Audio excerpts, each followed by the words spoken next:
ఈ hotel Indira park పక్కనే ఉన్న ఎమరాల్డ్ స్వీట్ షాప్ కి దగ్గరలో ఉంది. దీన్ని నడుపుతున్నది ఎమరాల్డ్ స్వీట్స్ ఓనర్ అయిన విజయరామ్ గారు.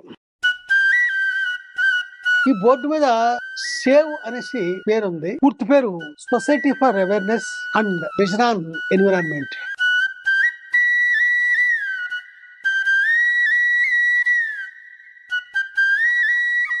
ఆ రోజు ఏం పెడతారో ప్రతిరోజు ఈ బోర్డు మీద రాసి ఉంటది. ఈ వాళ్ళు ఏం పెడుతున్నారో చూడండి. నేతి బీరకాయ పచ్చడి, వంకాయ మసాలా కూర, ఎర్రతోటకూర పప్పు, కందికట్టు రసం, దేశీ ఆవు పాల పెరుగు, చింతలూరి సన్నాల బియ్యంతో అన్నం, నవారా బియ్యంతో అన్నం, చిట్టి ముత్యాల బియ్యంతో కొత్తిమీర అన్నం, గోవిందభోగ్ బియ్యంతో పరమాన్నం. ప్రతి అన్నం ముద్ద బాగా నమిలి తినే ప్రయత్నం చేయండి. గోవు ఆధారిత వ్యవసాయ ఉత్పత్తులతో భోజనం ఉదయం 11:30 నుండి 2:30 వరకు. పార్సిల్ కొరకు స్టీల్ క్యారియర్ తీసుకురావలను. దేశీ వరి బియ్యపు రవ్వతో బహురూపి ఉప్మా. ఇక్కడ గోళ్ల మీద కొన్ని బోర్డులు ఉన్నాయి చూడండి. మీ భూమిలో 10% చెరువు, 10% అడవి నిర్మాణం చేయండి. చేతి సంచితో బజారుకు వెళ్దాం, పాలిథిన్ మానేద్దాం.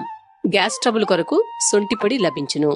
ఉదయాన్నే ఖాళీ కడుపుతో సగం టీ స్పూన్ 150 ml గోరువెచ్చని నీటితో తీసుకొనవలను. అసలు ఈ హోటల్ పెట్టడానికి కారణం ఏంటో విజయరామ్ గారి మిత్రులైన శ్రీ వెంకటరమణ గారు ఇలా చెప్తున్నారు. 7-8 ఏళ్ల నుంచి మమ్మల్ని ఇక్కడ ఆర్టీసీ క్రాస్ రోడ్స్ లో సివిల్స్ ప్రిపేర్ అయ్యే పిల్లలు చాలా మంది అడిగేవారండి. ఏమని సరైన భోజనం లేక మేము ఓ రోజు చదివితే ఓ రోజు చదువుకోలేకపోతున్నాం అంటే అప్పుడు మాకు అవకాశం దొరకలేదు. అవకాశం దొరికితే స్టార్ట్ చేసాం. యాక్చువల్లీ వాళ్ళ కోసమే స్టార్ట్ చేసాం. అది కూడా వాళ్ళు క్యారేజీలు తెచ్చుకుంటే ఇద్దామని స్టార్ట్ చేసాం. అలాంటిది ఇప్పుడు డైనింగ్ కూడా పెట్టాల్సి వచ్చింది అందరూ అడగడం వల్ల. అలాగే పెంచుకుంటే కానీ మేము మాత్రం సివిల్స్ ప్రిపేర్ అయ్యే పిల్లల కోసమే. ఎందుకంటే వాళ్ళలో ఎవరికైనా ఐఏఎస్ వచ్చినా ఐపీఎస్ వచ్చినా వాళ్ళు 2 ఏళ్ల నుంచి తింటున్నాను అన్నాడు. నేను అప్పుడు అతనితో అన్నది ఏంటంటే రేపొద్దు నీకు మంచి పోస్ట్ వచ్చినప్పుడు కొంచెం ఆ విలేజ్ లో ఉన్న రైతులకు హెల్ప్ చేయి బాబు అన్న. అంతే, మా కోసం ఏం చెప్పలేదు, వాళ్ళ కోసం చెప్పాం. శ్రీ విజయరామ్ గారికి గురువైన పద్మశ్రీ సుభాష్ పాలేకర్ గారు ఏం చెప్తారో విందాం. సుభాష్ పాలేకర్ కృషి అనగా ఆవు ఎరువులతో చేసే సహజ వ్యవసాయం. సహజ వ్యవసాయ పద్ధతిలో పండించిన సహజంగా వండిన పదార్థాలతో భోజనం. రండి, ఆస్వాదించండి. దేశీ ఆవు నూనెతో ప్రకృతి వ్యవసాయం సాధ్యం.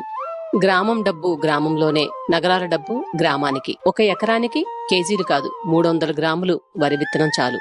10% నీరు, ఆరుతడిలో అధిక దిగుబడి. 10% విద్యుత్, అతి తక్కువ కలుపు. భూతాపం తరుగుదల, భూగర్భ జలాలు పెరుగుదల, అన్ని జీవులు మనుగడ, పౌష్టికాహారం, సూక్ష్మ పోషకాలు, మన పిల్లలకు అందుదల. రండి, దేశీ విత్తనంతోనే ప్రకృతి వ్యవసాయం మొదలు పెడదాం. రోగాలు లేని సమాజం నిర్మాణం చేద్దాం. ఆవులకు దగ్గరగా ఉందాం, ఆసుపత్రులకు దూరంగా ఉందాం.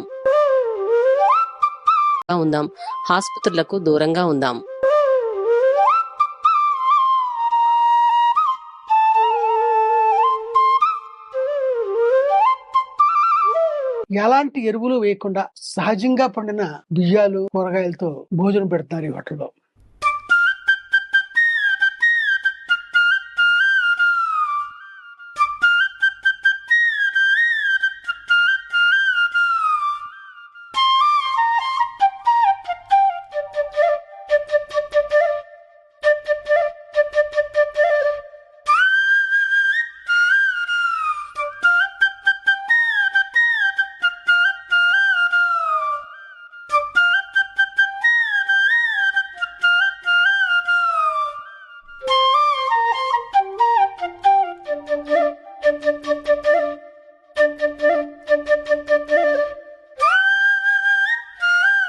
తిన్న తర్వాత మీలో రియలైజేషన్ వస్తే మీ భూముల్ని బాగు చేసుకోండి. ఆ బాగు చేసుకునే క్రమంలో మీ జిల్లాలో ఉన్న రైతుల నెంబర్ మేమే ఇస్తాం. మీకు వాళ్ళు అనుసంధానం చేస్తాం, మీకు అర్థమయ్యేటట్టు చెప్తారు, మేము చెప్తాము, విత్తనం కావాలంటే ఇస్తాము. అలా మేము చేయలేము, మాకు వ్యవసాయం రాదు, రెండోది ఇక్కడ ఉద్యోగం రీత్యా వ్యాపార రీత్యా ఉన్నాము, వెళ్ళడం కుదరదు అనుకుంటే వాళ్ళకి లీజుకోండి. భూమిని పాడు చేయకుండా ఎవరైతే చేస్తున్నారో వాళ్ళ నెంబర్ మేము ఇస్తాం. అలా పండించిన పంటని మీరు వాళ్ళు ఒక అండర్స్టాండింగ్ ద్వారా తీసుకోండి.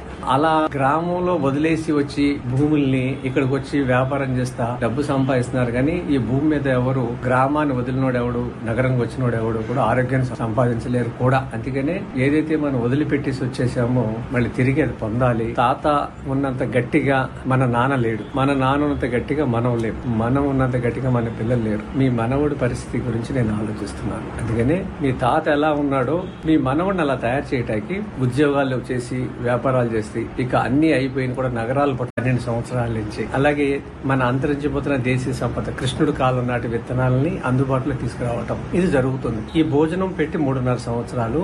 ఈ భోజనం ఉద్దేశం ఏంటంటే మనతో ఉన్న వాళ్ళ సమాజంలో చాలా మంది నగరాలకు వచ్చేసాం. డబ్బు సంపాదన అనుకోండి, చదువు అనుకోండి, ఉద్యోగరీత్యా అనుకోండి, వీళ్ళందరూ కూడా గ్రామంలో ఉన్న పొలాలని అనాథలుగా వదిలేసి వచ్చేసారు. అంటే అక్కడ వ్యవసాయం చేయటం కన్నా ఇక్కడికి వచ్చి ఎక్కువ డబ్బు సంపాదించారు అనుకోవటం ఒకటి. ఆ క్రమంలో భూమిని కౌలుకి ఇచ్చేసారు, లేకపోతే వాళ్ళు విష రసాయనాలతో పంటలు పండిస్తున్నారు. ఇలా కాకుండా నేనేమంటానంటే ఈ భోజనం 45 రోజులు ఎవరైనా తిన్నారనుకోండి, మళ్ళీ మానసికంగా శారీరకంగా వాళ్ళలో మార్పు వస్తుంది. మార్పు వచ్చినప్పుడు ప్రవర్తన మారుతుంది. మీకున్న భూముల్ని ఇలా పాడు చేసుకోకుండా రోజు నా దగ్గరికి వచ్చి భోజనం చేస్తే నాకు ఇష్టం ఉండదు. అలా రావాలని కోరుకోవట్లేదు, అలా రావద్దని చెప్తున్నా. తిన్న తర్వాత మీలో రియలైజేషన్ వస్తే మీ భూముల్ని బాగు చేసుకోండి. ఆ బాగు చేసుకునే క్రమంలో మీ జిల్లాలో ఉన్న రైతుల నెంబర్ మేమే ఇస్తాం. మీకు వాళ్ళు అనుసంధానం చేస్తాం.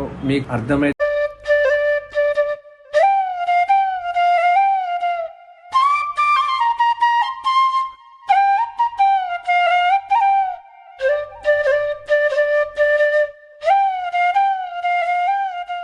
అసలుకి వస్తే శ్రీ విజయరామ్ గారు ఏమంటున్నారంటే, నమస్కారం అండి. మీరు చూసిన ఈ భోజనశాల ఏదైతే ఉందో నిజానికి ఇది హోటల్ కాదు, రెస్టారెంట్ కాదు, మెస్ అంతకన్నా కాదు. ఇది ఒక విజ్ఞాన కేంద్రం. భారతదేశంలో ఈ తరహా ఎక్కడ లేదు. ఒక పక్కన గో ఆధారిత వ్యవసాయం గురించి చెప్పటం 12 సంవత్సరాల నుంచి, అలాగే మన అంతరించిపోతున్న దేశీయ సంపద కృష్ణుడు కాలం నాటి విత్తనాలని అందుబాటులో తీసుకురావటం ఇది జరుగుతుంది. ఈ భోజనం పెట్టి 3.5 సంవత్సరాలు.